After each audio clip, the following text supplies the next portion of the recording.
Hey guys, welcome to Sensation Beach. I don't think we're alone with these balls getting a little bit soft sometimes because of the valve leaking. So I wanted to show you what you can do to remedy that. To make that happen, you need a ball pump with a thin needle, you need valve oil, a piece of rubber band, and a pair of scissors. So first, we need to make sure that the valve, which is made of rubber, is not dry. And we need the valve oil for that. So we're going to use a needle, or if you have a drop bottle, put some valve oil into the hole to actually lubricate the rubber, like so. Then we're going to take the rubber band, with the help of the needle, move the rubber band into the valve, like so.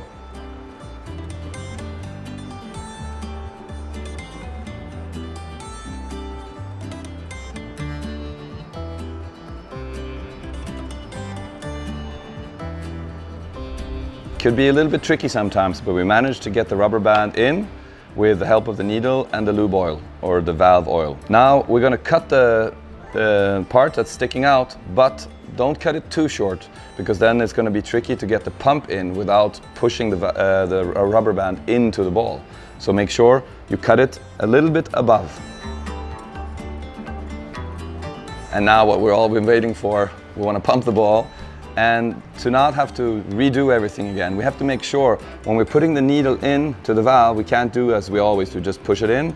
We actually have to make sure that we don't push the rubber band in. So I'm really looking and going on the side of the rubber band when I go in.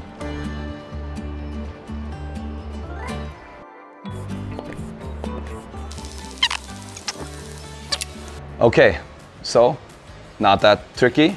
We saved a bunch of money, and we have a ball that we can play with.